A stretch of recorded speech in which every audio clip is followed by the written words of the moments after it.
Good morning. It's Trish with Hip Homeschool Moms, and I'm here with Deb and Vicki, and they're already laughing, and I don't even know what they're laughing about. They're texting back and forth. I know what they're doing behind the scenes, and they're not sharing it with us. That's not fair, y'all. Remember, whispers are not allowed. That excludes people. We have to talk about how to make friends here, right? We're going to behave. I'm going to behave. I'm just picking on you. So we have Deb Bell. Deb Bell is an author, a speaker. She is a little bit of an all-around homeschool veteran who's been doing this and encouraging folks around the globe now. She is part of the Global Home Education Conference. She's on the board there. And she is definitely a welcome voice. We're glad to have you here, Deb. Thanks. Oh, thank you, Trish. Love that. Yes. And Vicki Dencher.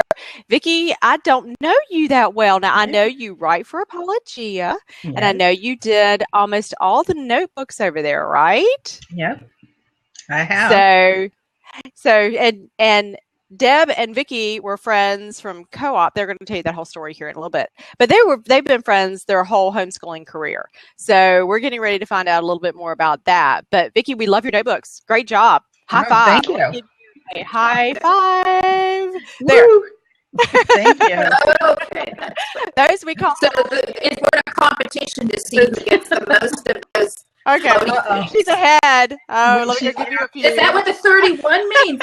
Are you kidding me? Oh my gosh! It's like so many things happening. I'll give you one. Actually, we're trying to. There we go. She just gave you one. Notice that. All right. Well, I gave you one, Deb. Now we're even. I figured it out. Okay. You have to tell us a little bit about yourselves. You have to tell us about your homeschool. So, Vicki, start. Tell us a little bit about yourself and how you've been doing this.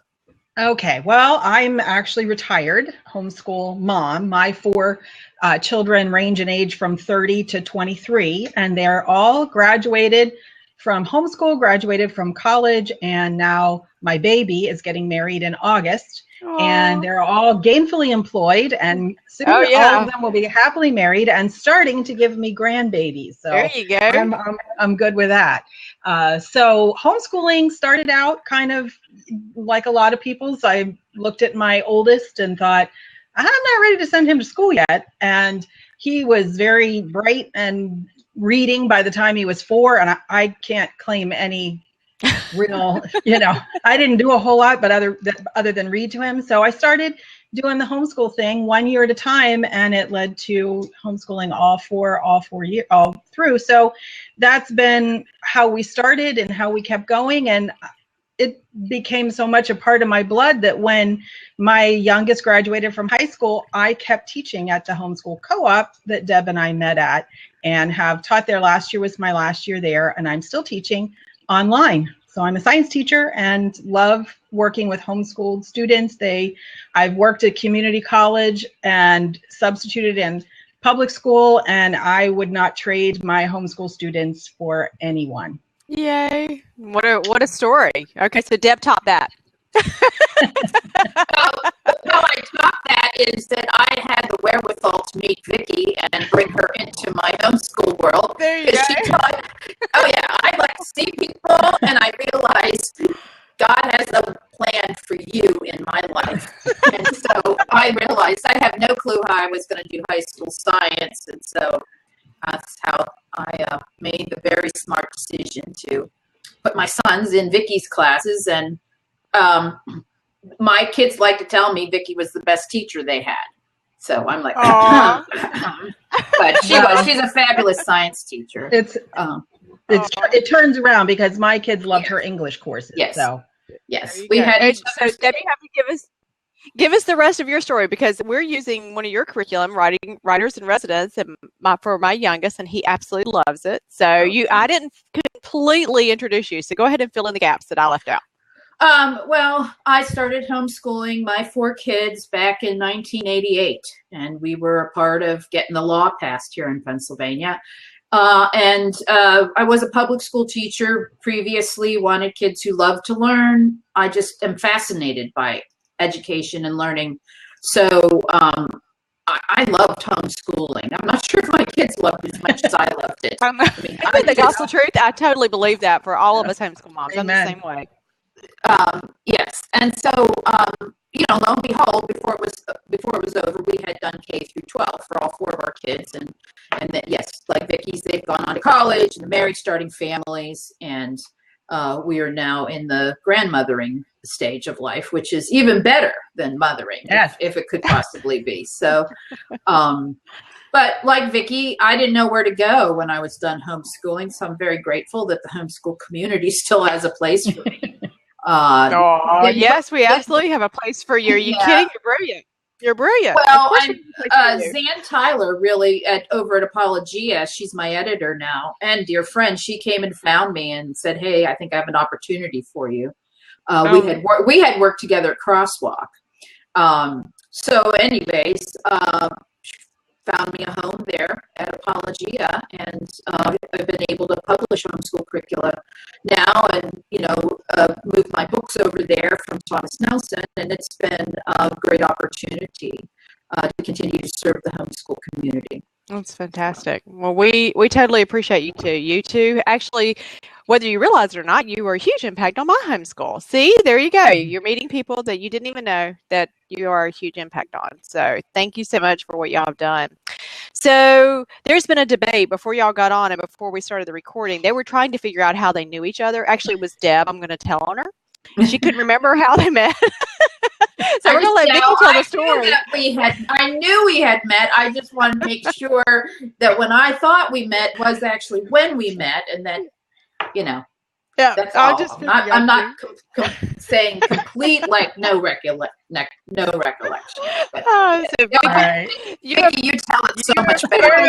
You have the story now, so you get to tell the story of how you two met. Although I would be very curious to hear how Deb tells it. I know. Maybe we should make her do that, shouldn't we? It might be fun. Actually, it was when my oldest was, I believe, in 6th grade, and I realized that I felt very confident about elementary school English, but when I saw the word gerund and I did not know what that was, I realized I needed help with English. And so there was an open meeting for a co-op in the area, and I went to it, and they said that night that the co-op was closed. This was an informational, but these were the English classes that they were offering. But if you knew anybody that could teach a physics class, please let us know. So I walked right up to the lady, a friend of both of ours now, that was running the co-op at the time, and said, "I will teach physics if my son can take English classes." And that's how we met. Yay! Deb was the English teacher, and I became the physics teacher, and that was 20-some years ago. There you go. And the rest is history, as they say, right? That's history, yes. That's exactly how I remember it. That's exactly. Sure it is. Yeah. No, I remember Cindy McEwen, who was running the co-op, telling me, "I think I found a science teacher." And so I was like, "Do what you have to do." Yep. So you're getting kudos over on the side. I think it's actually Deb's daughter is over there giving you kudos. Best science teacher. There you go. See? Yes. She was one of my best students too. So I like to think I pulled her into the math and science department away from her mom's influence. Katie Gomes over there on the side. That's my oldest daughter. Thanks for coming today, sweetheart. And I like to say I turned a lot of people's children into English majors, but not one of mine. Not one of mine. Katie, and that always works. Isn't that funny? So that's too funny. My sons, honestly, I think my sons were willing to homeschool through high school because they had Vicki as a science teacher. Aww. She loved Led Zeppelin and played bass guitar. Yes, that is true. Oh, wow. What a great story. Yeah. You get high fives for that. There you go. Thank you. It did keep me current with the younger guys anyway. I guess it did. So both of you are authors. Like I said a few minutes ago, Deb has written Writers in Residence, but you've also written some encouragement books, right? The Ultimate Guide to Homeschooling. The Ultimate Guide to Homeschooling. She's also our planner queen. She's written a ton. Planners. Yep. Yes. So you're all over my Apologia homeschool. I mean, seriously. Apologia has kept me very busy. Apparently. So that was a match made in heaven, right? Zan knew what she was doing. Yeah. Yeah. In fact, I just recently told Davis that. Yeah. I'm very happy. I mean, I just like this morning, Trish, when we were doing the global homeschooling chat, or what was it, hangout. Yep. I mean, like, just Apologia's vision is really my passion, and I was the one. I'll take credit here. Because nobody else might offer it up, I brought Vicki to Apologia. I mean, I just knew she was a great science teacher, and that would be a great home for her as well. And I'm glad that they saw that too, because it's allowed us to travel together and kind of have fun. Well, yes, don't let them know how much fun we have. Apologia, y'all didn't hear that. But it's great. We were already great friends, but it's definitely added another dimension to our friendship. I love that. Kind of be working professionally together. Yeah, that is amazing. So, and did you write the general science curriculum? I wrote the notebook. I've written the notebooks for the general science, physical science, biology, the human body, and chemistry. And I will be writing it for the physics and the marine biology. And I'm also doing the update for the biology textbook. Wow. They definitely have you busy too. Yes, Woo! they do. Well, we're very thankful for both of you, because I am a huge Apologia fan. We've used every single one of their books all the way through, and now we're in chemistry, coincidentally. So for two of them, and one of them is in general science. So there you go. We use everything there. So very good. So I wanted to make sure I got that in. Leanne, for y'all that are watching, Leanne's popping those links in on the side so you can go find their products that we're talking about. So, and by the way, Apologia is having a huge sale right now, 25% off. So if you want to buy it, get it now. Leanne, I'm sure Leanne will pop that link in here in a little bit. Okay, so I know that y'all are doing a ton these days, especially Deb, that's international. And now with Apologia Mission, they're starting to do a ton that's international. So I assume, Vicki, you're starting to see that in your world as well. So if y'all could do a real quick Venn diagram, so to speak, on what are the differences? What do you see that's different internationally, and what do you see that's sort of the same? I mean, I was shocked today talking to the ladies earlier in our global conversation about some of the similarities. Mm-hmm. How about a little background first, Trish? And Vic, maybe you want to share. Tell them where we've been. Talk about helping people and share. Maybe give them a perspective of where we've gotten a chance to speak, and then maybe I'll answer that question. Okay. Yeah, this is me taking charge. Yes, you go right ahead.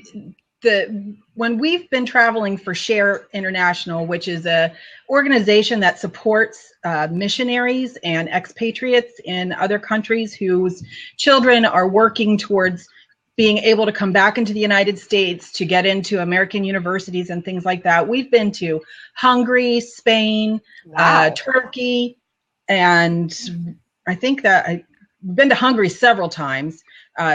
And just being able to work with the missionaries and the expats has been an amazing opportunity, and to realize that we can give a little bit of encouragement and support to people who are really putting themselves out there, and just wanting to have the best education they can have for their children, and we can do a little bit to help them with that, has been a truly amazing experience, and I have enjoyed every minute. I think I've gone on 5. I think Deb's gone on 6 trips. Yeah, we're headed to the Philippines in October, so it's been a great experience, and I'm so happy to have been a part of it. Well, it's interesting you say that, because actually I've never heard that story, Deb. So I was wondering how you got so involved in the global homeschool community so quickly. So that explains how that was the segue into the GHEC relationship. Yeah, I don't know. I think people found out that I was willing to travel internationally. Yeah. The first thing that happened, and I was in the ministered with Share for a number of their conferences, but then I went to the Philippines where Edric and Joy Mendoza are the head of the largest national homeschool organization there. And while I was in the Philippines, this was several years ago, Edric is on the GHEC board, and he said, "Oh, would you be interested in serving? I want to recommend you." So Edric put my name in the hat because he realized that I was pretty interested in a season of life where I could travel, and also that it was my kind of my passion, and that I hope my message kind of translated cultures. So that led to me getting on the board and opened up more opportunities to travel. To answer your question about what we see when we travel, you'd be surprised. I think you'd be more surprised by the similarities than the differences. Really? And yes, and in a lot of places, it's like homeschooling was here in the States maybe 20, 30 years ago, because they're still having to also work on the laws. Most homeschoolers today in the U.S. are not having to homeschool and simultaneously fight legal and political battles. Right. Jail, potential jail, yeah. Right? Weren't you a part of? I mean, for us, our early years of homeschooling was, okay, kids, put your school books away. We got it. There's a rally at the Capitol we have to be at this afternoon.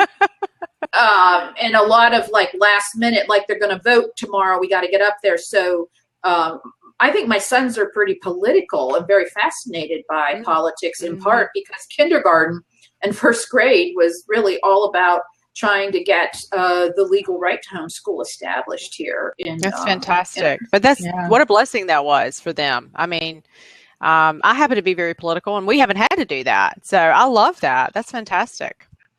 So when you were starting to homeschool and you were fighting these battles, how was your homeschool? Was it because you couldn't be taking your books with you to the Hill, right? So what were you doing? Were you real life homeschooling? I can speak from us being at the Hill. We took our books with us. Did you really? I mean, yes. I mean, there were many rallies at our state capitol, and I didn't know you then, Vicki.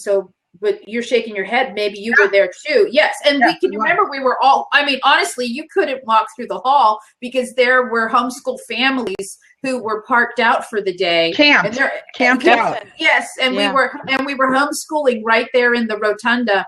Oh, this is such a cool story. I got to tell you this, Trish. Okay. Because it gives me chills still.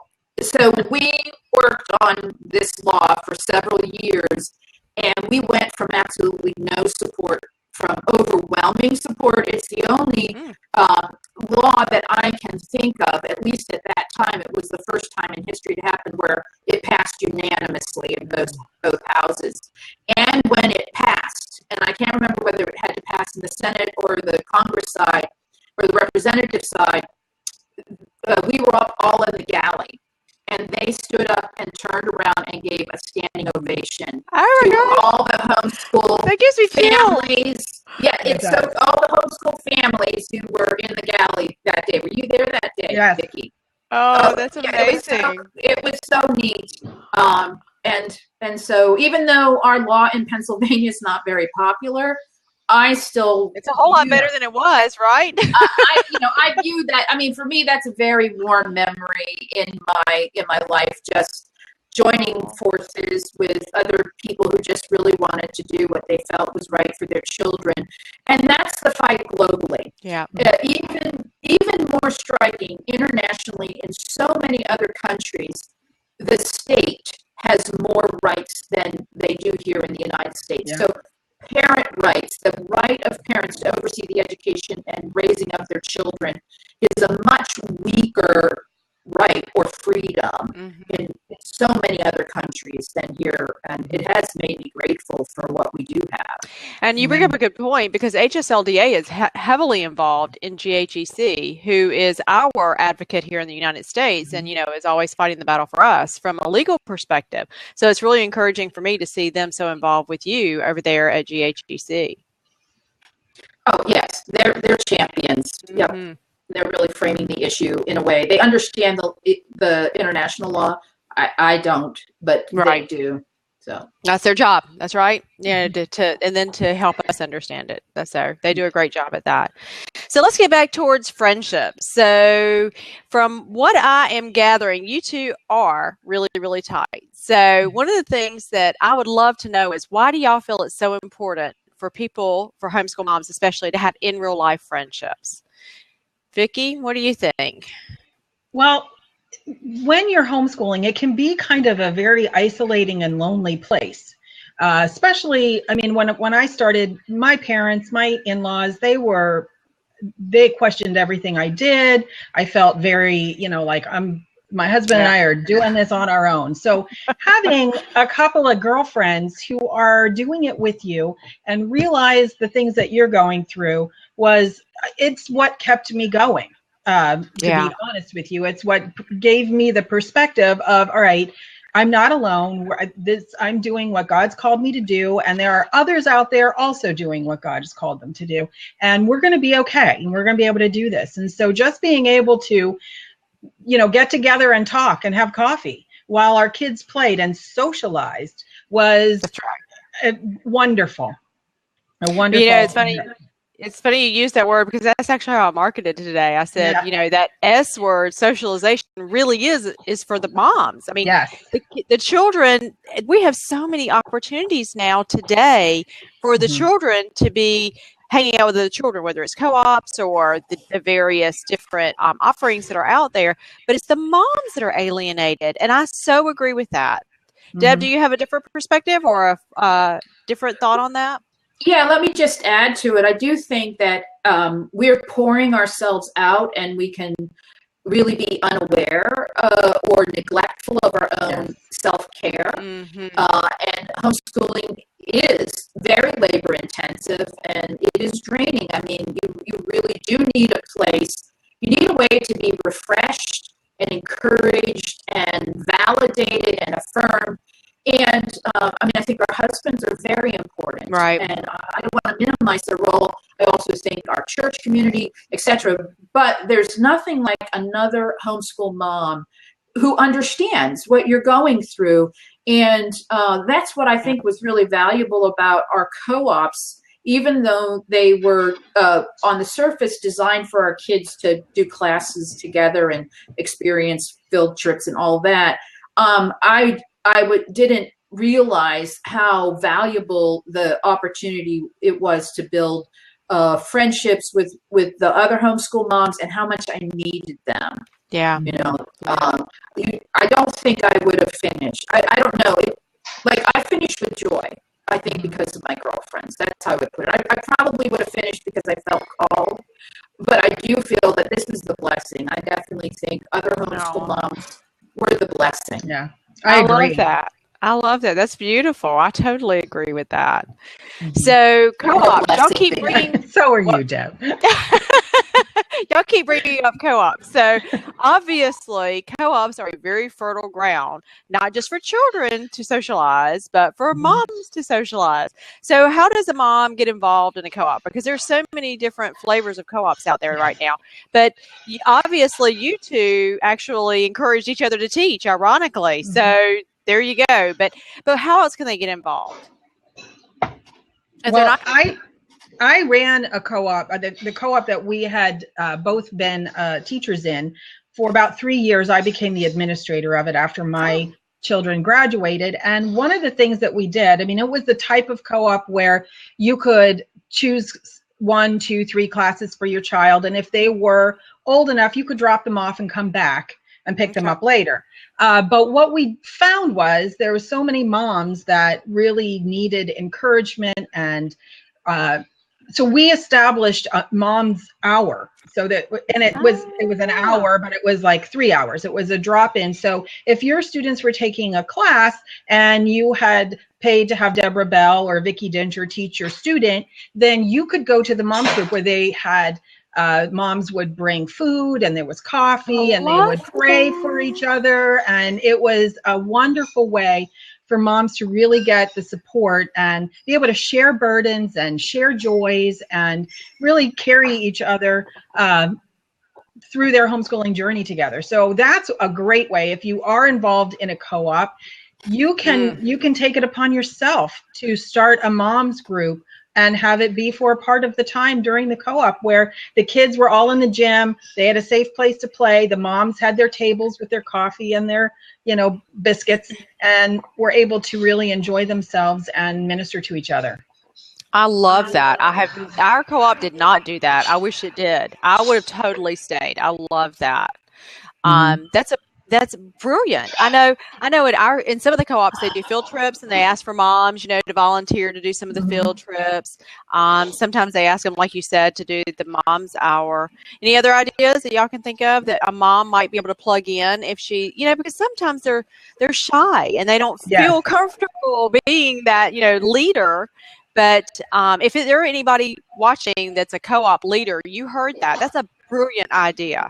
So I highly recommend you heard somebody, Vicki, didn't one of the moms in recent years champion praying time? Yes. I think we want to be intentional, and you want to just delegate and cast a vision here. But it was another mom who said, "Hey, we're going to have prayer." Really, we became the body of Christ. I don't think homeschooling doesn't replace the church, or doesn't replace the body of Christ. We are the body of Christ. And so all of those all the one another's in the Bible apply to this situation. And this was the context where we could care for one another, pray for one another, bear one another's burdens. Some of the things that have cemented mine and Vicki's relationship is we've gone through really hard things. We've both had joys and sorrows in our lives, and you didn't know that when we became friends, that God was taking us on this journey where we were going to really walk with each other through some of the more difficult things that have come into our lives. And I'm so grateful that God went before me, and Vicki was there, and I hope that I was there for her too. You need your girlfriends. You need the body of Christ. And I think the easiest way for homeschool moms to touch the body of Christ is through other homeschool moms. Yeah. Being an encouragement. I totally agree. Yeah. That's a beautiful vision. That's exactly what we're here for. And that's exactly what we're supposed to be for each other. In my humble opinion is that we're supposed to be here. We need each other. We need to pull each other up instead of tear each other down. And I know that right now in this culture, it seems like we have these mommy wars going on for everything. Are you homeschooling or are you not homeschooling? Are you breastfeeding or are you not breastfeeding? There's 1,000 different things that we can argue over. But in reality, we're supposed to be building each other up. We're supposed to be there for each other. So I love that vision, Deb. That's beautiful. So yeah, I think it's actually an attack of the enemy. I do.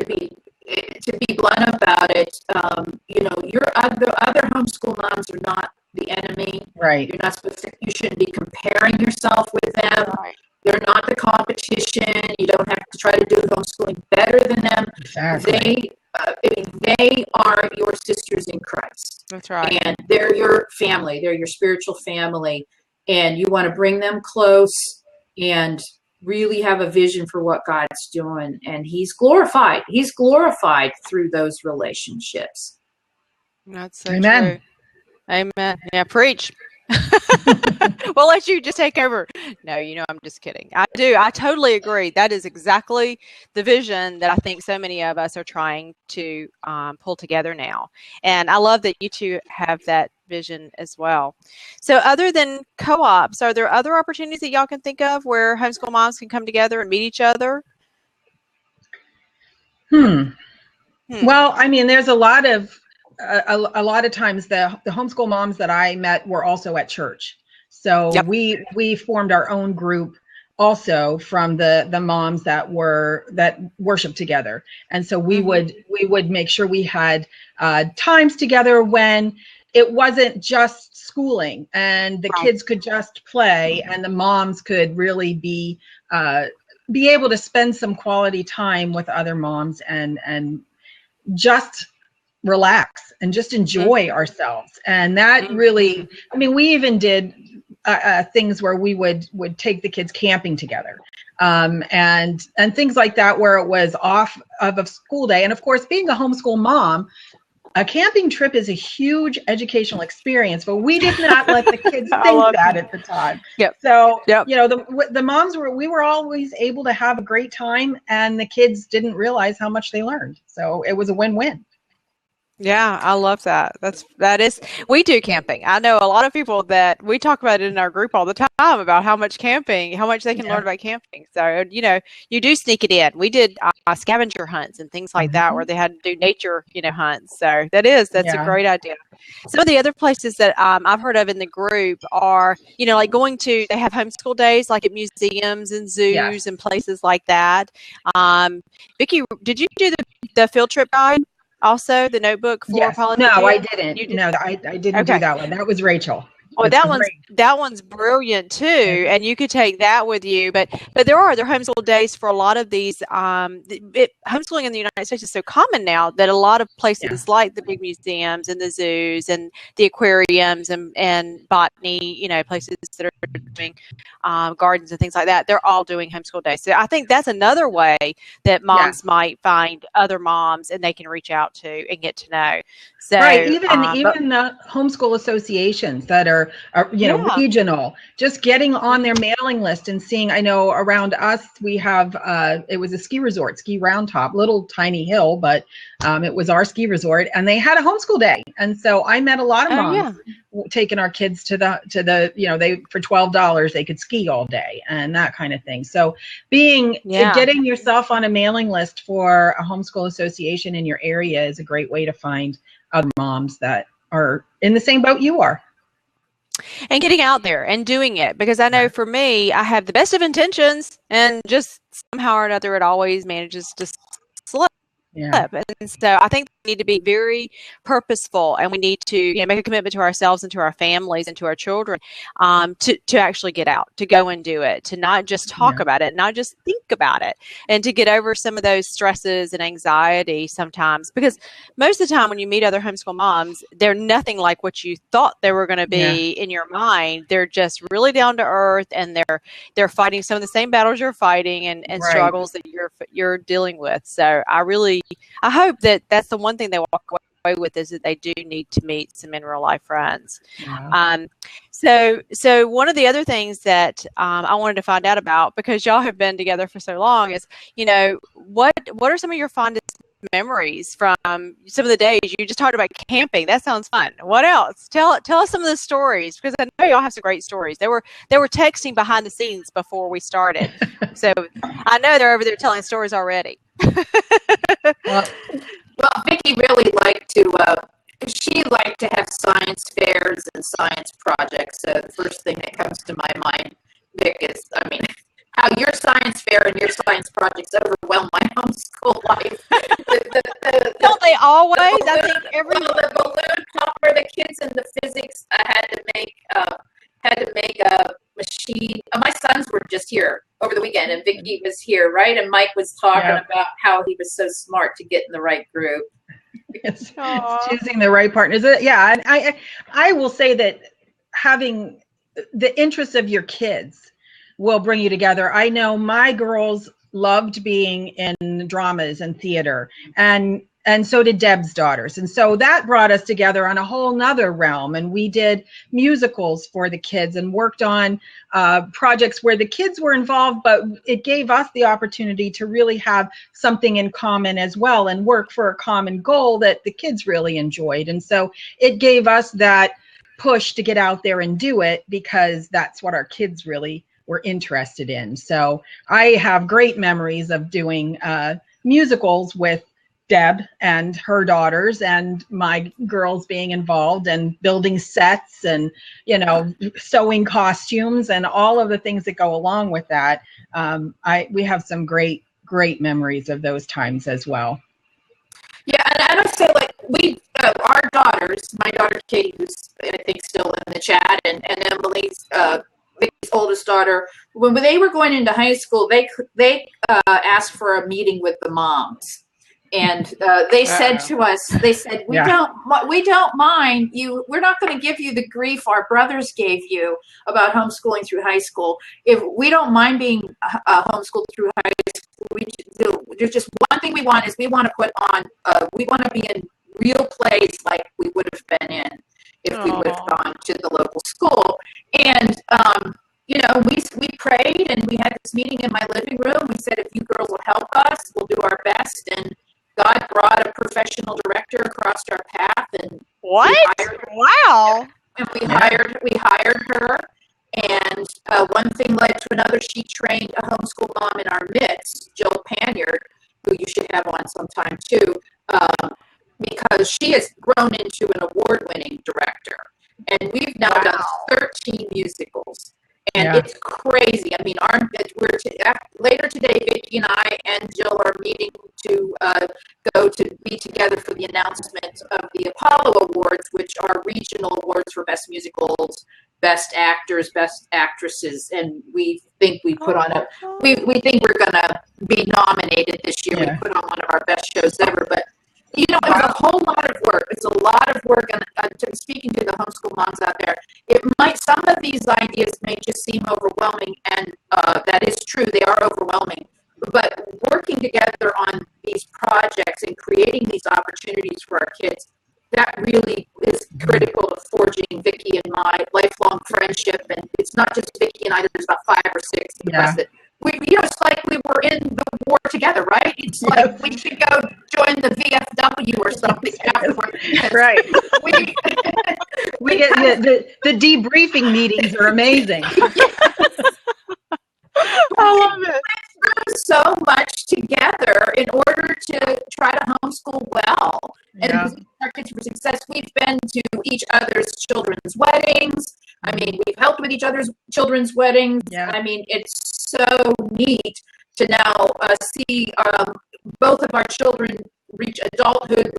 We both still care about each other's kids. It's almost like we're aunts and uncles. It's almost like we're part of the family now. We're not just invested in our own children, but I'm invested in Vicki's kids and her grandkids and vice versa. And that's because we work so hard together. That's what I think. Wow. Yeah. I love that. So from y'all are painting this beautiful picture, and now we all want to go out and create co-ops. How do we start? How could we do that? I mean, really, it's beautiful what y'all did. So did you just start reaching out to people that you knew? I mean, was this already a co-op in existence? You said you started one. Vicki, tell us how. Basically, we looked for moms who had passions in different areas, and we put them where their passion lie. And we were able to start classes. If we had a good friend of ours, Colette Bales, she loved medieval history. And so we put all of our 5th and 6th graders into her medieval history class. And my son will still tell stories about the medieval feast they had during that class. And my passion obviously was science. So I got to teach all the science courses, but I loved it. You heard Deb say that, that my science fair projects overwhelmed her school for a while. And my kids loved her literature classes. I mean, my son didn't do so well in some of her literature courses, but he did. Her son was an excellent student. He just has one of the most memorable projects that I love to tease her about, which was underwhelmed me. Are we allowed to hear? Is she allowed to share about that? Sure, yes. Yes, okay, so I had this American literature course, and kids have to have a final project, and all of the girls are putting all kinds of effort into, like my daughter Katie, weren't you Emily Dickinson? She put on my wedding dress because Emily Dickinson always wore a wedding dress, and came in and completely personified Emily Dickinson. And these other kids did this great, elaborate project. And Steve brought in a goldfish and a stick with a string on it. He had a little bowl, a goldfish and a bowl. With like a cardboard boat. And he put the cardboard boat in the middle of the class and sat in there with the fishing pole and the goldfish. So, Trish, what do you think that was related to in American literature? Oh, come on. It's obvious, right? I think Trish's... Anybody want to get? He was being the old man in the sea. Old man in the sea. Vicki still thinks it was the most amazing project ever. I just didn't know how to help him, and when he said he was going to do that, I was like, okay, go for it. So. Yeah.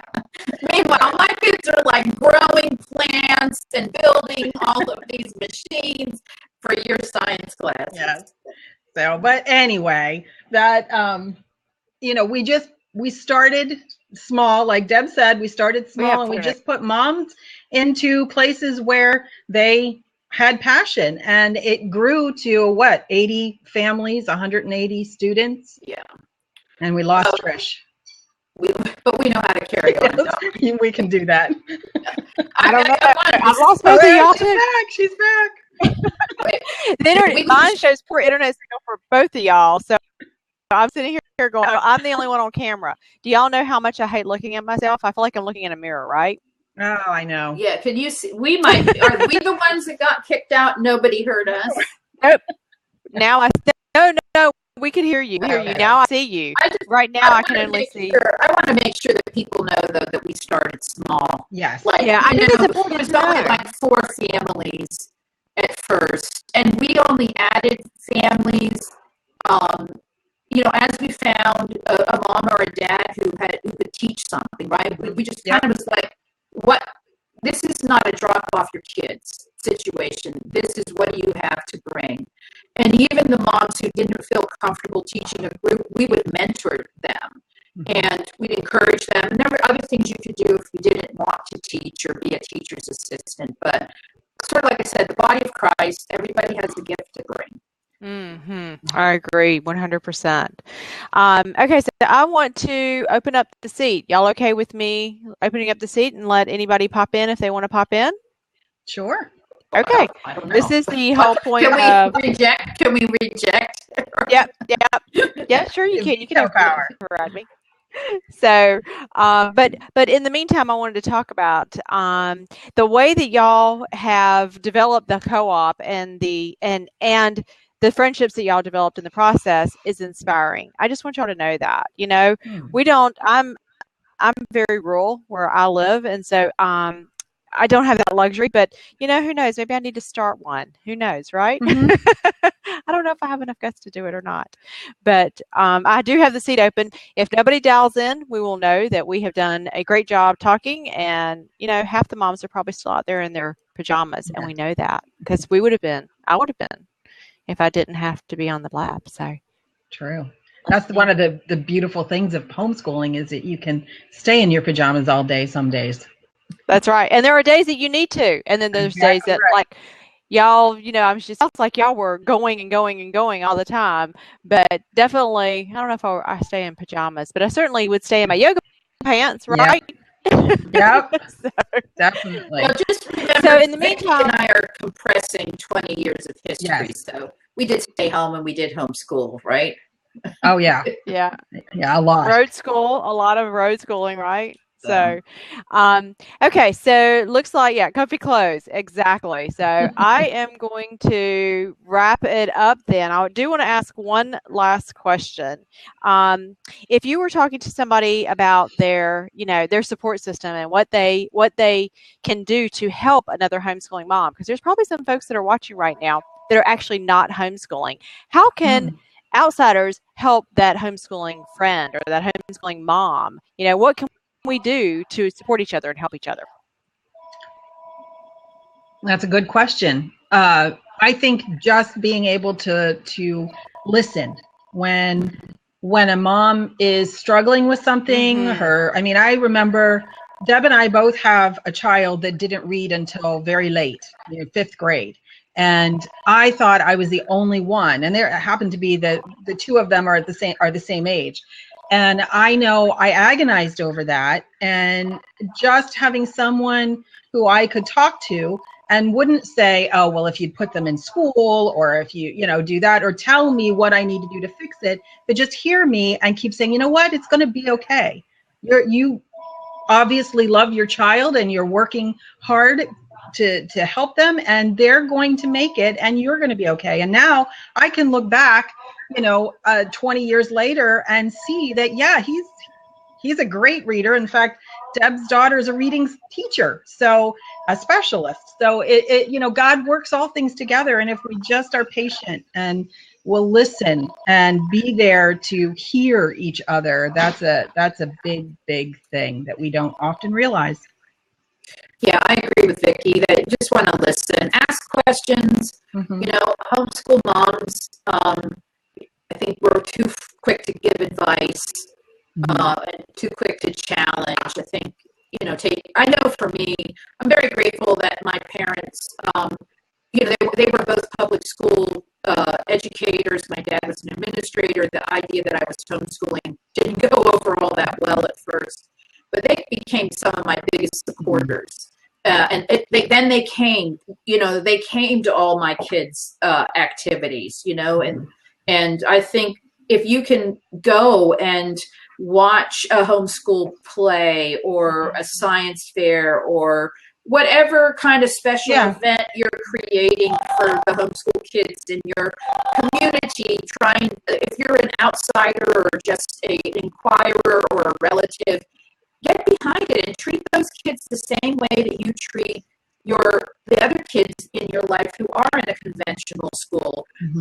Treat them equally. I think that means the world to homeschool parents and to my own children, especially when they're younger, when people treated them like they were legitimately educated. Right. There you go.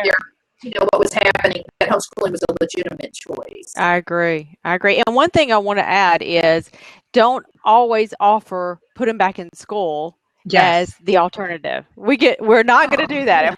If we are called to homeschool, don't assume that is going to ever happen in our world. We are keeping, you know, we're homeschooling. We're homeschool moms and we're committed to it. We just need to vent sometimes. We just need to say, you know, oh my gosh, they're driving me crazy today, just like any other mom, you know? Right. Hello.